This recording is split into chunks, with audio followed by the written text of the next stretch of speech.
Friends, আসসালামু আলাইকুম রহমতুল্লাহি তাআলা বারাকাতুহু। আশা করি মহান আল্লাহ তাআলার অশেষ রহমতে সুস্থ আছেন, নিরাপদে আছেন। আজকে আপনাদের মাঝে আরো একটি নতুন ভিডিও নিয়ে আসলাম। স্ক্রিনে যে মেডিসিন দেখতে পাচ্ছেন, gender mum's 30 mg। Gender mum's 30 mg কি কাজ করে এবং কি জন্য খাবেন, কিভাবে খাবেন, বিস্তারিত আলোচনা করবেন ইনশাআল্লাহ।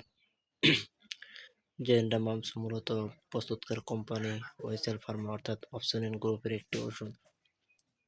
জেন্ডা মামস যাদের অতিরিক্ত গ্যাস্ট্রিকের সমস্যা, বুক ফাঁপা, পেটের ভিতর বুট শব্দ, বুক জ্বালা পোড়া বা আরও যে অন্যান্য সমস্যা রয়েছে পেটের ইত্যাদি এই সকল সমস্যার জন্য জেন্ডা মামস 30 mg বেশ উপকারী। এটি খাবার ফলে আপনার মুহূর্তের মধ্যেই পেট ফাঁপা, বদহজম বা বুকে জ্বালা পোড়া 2 মিনিটের মধ্যে ইনশাল্লাহ ঠিক হয়ে যাবে। কারণ এটি এমন একটি মলিকুলার দিয়ে তৈরি, এটি আপনার গ্যাস্ট্রিক জনিত সমস্যার কারণে আপনার পেটের মধ্যে পেট ফাঁপা, বদহজম আস্তে দূর হয়ে যাবে। অনেকে আছে যে অনেক ধরনের ঔষধ খাচ্ছেন বা খান, গ্যাস্ট্রিক জনিত কারণে কোনো ধরনের ওষুধে যখন কাজ হচ্ছে না, তখন ওয়েসেল ফার্মাসিউটিক্যাল নিয়ে এসলো জেন্ডা মামস 30 mg।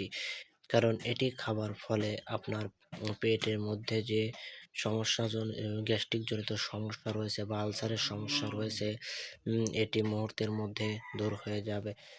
ওষুধটি খাবার ফলে আপনার গ্যাস্ট্রিকের সমস্যা, দীর্ঘদিনের গ্যাস্ট্রিকের সমস্যা দূর হয়ে যাবে ইনশাল্লাহ।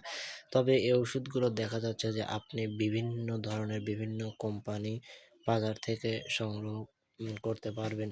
আপনি শুধুমাত্র গ্রুপ দেখে ওষুধটি কিনতে হবে। কারণ জেন্ডা মামস 30 mg পাশাপাশি দেখা যাচ্ছে যে আপনি আরো অন্যান্য ধরনের গ্যাস্ট্রিকের ওষুধ খেয়েছেন বা খাচ্ছেন, তাদের জন্য বলবো শুধুমাত্র এই জেন্ডা মামস 30 mg আপনাকে খেতে হবে। এবার আসি ডোজ ও পার্শ্ব প্রতিক্রিয়া। ডোজ ও পার্শ্ব প্রতিক্রিয়ার বলতে গেলে এটি আপনাকে 12 বছর থেকে একদম বৃদ্ধ বয়স পর্যন্ত সব ক্যাটাগরির খেতে পারবে।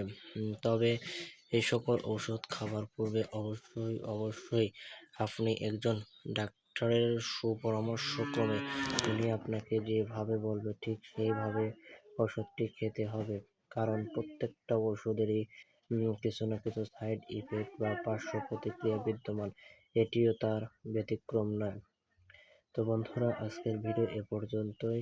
দেখা হবে আপনাদের মাঝে নতুন আরো একটি ভিডিও নিয়ে। সে পর্যন্ত সবাই সুস্থ থাকবেন, নিরাপদ থাকবেন। সবাইকে আবারও আসসালামু আলাইকুম রহমতুল্লাহ।